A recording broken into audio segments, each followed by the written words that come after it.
नमस्कार शेतकरी मित्रांनो, स्वागत आहे सर्वांचं ग्रीन गोल्ड ॲग्री आपल्या मराठी यूट्यूब चॅनलमध्ये। तर मित्रांनो, आज मी तुम्हाला काही असा व्हिडिओ सांगणार आहे, अशी माहिती देणार आहे की जी माहिती ऐकून तुम्हाला सुद्धा एक छान वाटेल।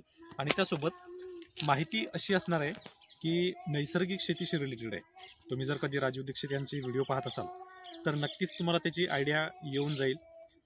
पण जर तुम्ही पाहत नसाल तर हा व्हिडिओ नक्की पहा। आणि आपण ज्याला म्हणतो नैसर्गिक शेतीमध्ये बरेच संभ्रम अजून पण शेतकऱ्यांच्या मनात आहेत। आणि विशेष म्हणजे कोणताही शेतकरी डायरेक्टली त्याच्यात यायला तयार नाहीये किंवा येत नाही। कारण पण तसंच आहे की शेतकरी प्रयत्न कमी करतात, प्रयोग कमी करतात, मग परिणामी शेतकऱ्यांना पण हा विचार पडतो की विश्वास ठेवायचा तर कोणावर ठेवायचा आणि कसा ठेवायचा, हा पण खूप मोठा प्रश्न आहे। पण शक्यतो शेतकरी मित्रांनो, जर तुमच्याकडे 2 एकर जागा असेल तर कमीत कमी 10 गुंठे क्षेत्र जे आहे हे आपल्या नैसर्गिक शेतीला देत चला। कारण नैसर्गिक शेती ही पुढे जाऊन काळाची गरज पडणार आहे। कारण आज आपण शेतीमध्ये पाहतोय उत्पन्न तर मिळत नाहीये, खर्च जास्त होतोय, बाजारभाव सुद्धा मिळत नाहीये, मग अशात शेतकरी तोट्यात जातोय। म्हणून येत्या काळात नैसर्गिक शेती आणि जैविक शेती अतिशय महत्त्वाची गरज आहे। रासायनिक शेतीला फाटा हा द्यावाच लागणार आहे। कारण जी 500 रुपयाला गोणी मिळायची ती आज 1700 रुपयाला मिळायला लागली आहे। पण सोयाबीनचा 4000 रुपयाचा भाव आज पण 4000 रुपयावरच आहे। म्हणून या गोष्टींचा विचार करा। तर चला व्हिडिओला सुरुवात करूया। तर व्हिडिओ असा आहे की आपल्या कोणत्याही पिकावर किडींचा सध्या जास्तीत जास्त प्रादुर्भाव हा होतो आणि मग अशात कीड नियंत्रण करणं सोपं राहिलेलं नाहीये। मग तुम्ही कोणतंही वापरा, रासायनिकमध्ये अगदी कोराजन पर्यंत आपण मारतो, पण अळी काही केल्या मरत नाही। तसंच वांग्यामध्ये शेंडअळी आहे किंवा टोमॅटोमध्ये फळफू करणारी अळी आहे किंवा आणखी भरपूर काही समस्या आहेत, तर याच्यामध्ये अळी नियंत्रण ही होत नाही। तर अळी नियंत्रण करण्यासाठी आपल्याला अगदी सोप्या पद्धतीनं कीटकनाशक बनवायचे। मग ते कसं बनवायचं, तर याच्यासाठी मी तुम्हाला हीच माहिती सांगणार आहे। तर त्याच्यासाठी आपल्याला अशी वनस्पती निवडायची की जी शक्यतो शेळी किंवा जनावर ही सहसा खात नाहीत। काही वनस्पती अशी पण आहे की जी खातात पण खात नाहीत, असे निवडायचे। त्याच्यामध्ये सगळ्यात पहिलं झाड आहे ते म्हणजे सीताफळ, जे आपल्याला पाणी नसलं तरी सुद्धा जगतं। म्हणजे जे उन्हाळ्याचा पिरियड येतो मार्च, एप्रिल, मे या 3 महिन्यामध्ये एक थेंब जरी पाणी नसलं तरी हे झाड मात्र जगतं। आणि या झाडाला आपली जनावरं खात नाहीत। आणि विशेष म्हणजे याचा वास सुद्धा एक वेगळा येतो, ज्या वासानं आपली जनावरं खात नाहीत।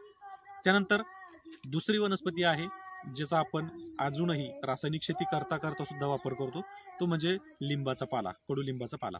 कडुलिंबाचा पाला सुद्धा आपल्याला 2 किलो घ्यायचा आहे। सीताफळाचा पाला 2 किलो घ्यायचा आहे। आपल्या गावच्या नदीच्या कडेला जी बेसरम आपण ज्याला म्हणतो, ते बेसरम जे आहे याचे पानं आपल्याला काढायचे, ते पण साधारणतः 2 किलो पर्यंत काढायचे। याच्या पलीकडे तुम्ही आणखी अशा काही वनस्पती निवडू शकता की ज्या आपल्या गायी किंवा आपल्या शेळ्या हे खात नाहीत। हे पानं आपल्याला एकंदरीत सगळे निवडायचे।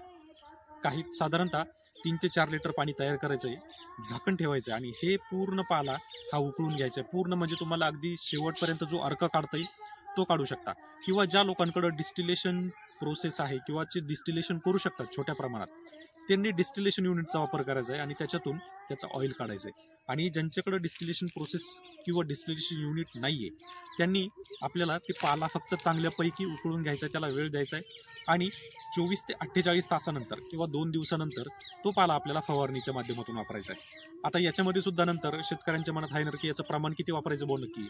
कारण यूट्यूब म्हणजे एक असं साधन झालंय की जिथं कोणी काही पण सांगतंय आणि त्याला मग असं होतंय की एखाद्याने जर सांगितलं 2 मिलीनी वापरलं आणि नाही रिझल्ट आला तर मग दुसरा सांगतो 10 मिली।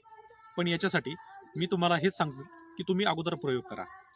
नैसर्गिक घटक हे असे आहेत की ज्याच्यामध्ये तुम्हाला प्रमाण जे आहे हे जास्त वापरावं लागणार आहे। कारण नैसर्गिक घटकांमध्ये ताकद असते पण प्रमाण तेवढं द्यायला पाहिजे। आणि जे रासायनिक आहे तर हे आर्टिफिशियल बनवलेले, त्यामुळं ते अतिशय विषारी आहेत, अतिशय घातक आहेत आणि ज्याच्यामुळं माणसाचा, जनावरांचा मृत्यू होऊ शकतो। म्हणून त्यांची इंटेन्सिटी खूप जास्त आहे। तर त्याच प्रमाणात आपण जर नैसर्गिक घटकांचा जर विचार केला तर नैसर्गिक घटकांचं प्रमाण आपल्याला जास्त वापरावं लागणार आणि त्याच्यासाठी आपल्याला गरज पडणार अधिक प्रमाण वापरण्याची। म्हणून मी तुम्हाला शक्यतो सांगेल की तुम्ही 15 लिटरचा जर पंप असेल तर याचं प्रमाण साधारणतः 100 ते 200 मिलीपर्यंत ठेवा आणि त्याचा रिझल्ट पहा। कारण याचा अपाय आपल्या झाडांना होत नाही। म्हणून शक्यतो कोणत्याही अळीवर किंवा कोणत्याही किडींवर याला ट्राय करण्याअगोदर कमीत कमी 100 मिलीचा प्रमाण घ्यायचंय। याच्यामध्ये पाहायचंय तुम्हाला रिझल्ट किती मिळतोय। जर 50% रिझल्ट मिळत असेल तर 100% तुम्ही आणखी 50 मिली त्याच्यामध्ये प्रमाण वाढवा। आणि याच्यामध्ये आणखीही बरेच झाडपाला आहे जसं की मग याच्यामध्ये आणखी तंबाखू पण आहे, पण तंबाखू आपल्या महाराष्ट्रामध्ये मिळत नाही, तर तुम्ही अगदीच 2 गायच्या पुड्या त्याच्यामध्ये टाकू शकता. याच्यानंतर आणखी बरेचसे पाले असतील, झाडपाले असतील. आता माझ्यापैकी पण जे जुने शेतकरी आहेत ते त्यांना चांगलं माहिती असेल की गाय किंवा शेळी जी आहे कोणत्या पाला खात नाही. तर अशा विविध पाला आपल्याला एकत्र करायचा आहे आणि त्याचंही औषध बनवायचं आहे. तर मित्रांनो, ह्या नैसर्गिक शेतीसाठी आपल्याला प्रयत्न करावे लागणार आहेत, आपल्याला प्रयोग करावे लागणार आहेत. मी माझ्याकडं शेत नसताना सुद्धा मी वाट्याने शेत घेऊन त्यातलं काही प्रमाण जे आहे हे फक्त आणि फक्त नैसर्गिक शेतीसाठी ठेवतो आणि याच्यामुळे मला नवीन प्रयोग करता येतात, नवीन माहिती होते, नवीन रिसर्च करता येतो. तर याच्यासाठीच आपल्याला कमीत कमी 10% जमीन जी काही असेल त्यातला कमीत कमी 5% जी जमीन आहे ती आपल्याला नैसर्गिक शेतीसाठी ठेवा. येणाऱ्या काळात फक्त नैसर्गिक शेतीलाच वाव मिळणार आहे, कारण त्यातून तुमचा पैसा जो आहे कमी खर्च होणार आहे आणि उत्पादन सुद्धा जास्त मिळणार आहे. तुम्ही हा डोक्यातून गैरसमज काढून टाका की नैसर्गिक शेती केली तर उत्पन्न निघत नाही. अतिशय चांगलं उत्पादन निघतं आणि हे आपल्या फॉर्म्युलानी सिद्ध करून दाखवलंय. तर येणाऱ्या काळामध्ये आपल्याला या फॉर्म्युलेवर जास्त काम करायचं आहे आणि त्याच्यावर कीड कंट्रोल 100% होईल. त्याच्यासाठी आपल्याला प्रयोग करण्याची गरज आहे.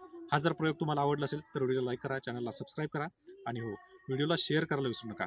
तसेच आणखी तुम्हाला कशाबद्दल माहिती पाहिजे ते पण सांगा. तसेच मी नैसर्गिक शेतीवर आणखी भर देत आहे. नवनवीन प्रयोग हे चालू आहेत. त्याचेही व्हिडिओ तुम्हाला लवकरच येतील, प्रॅक्टिकली आणि थेरोटिकली सगळं. म्हणजे प्रॅक्टिकल प्लॉट सुद्धा मी त्याच्यावर तुम्हाला दाखवणार आहे, रिझल्ट सुद्धा दाखवणार आहे आणि सगळ्या गोष्टी शेअर होतील. तर अशाच व्हिडिओसाठी चॅनलवर अपडेट राहा आणि डेली व्हिडिओ पाहत चला आणि कमेंटमध्ये नक्की प्रेरणा देत चला, जेणेकरून नवीन येणारे जे प्रयोग असतील ते मला आणखी प्रेरणा देतील नवीन प्रयोग करण्यासाठी. तर चला भेटूया पुढच्या व्हिडिओमध्ये. धन्यवाद.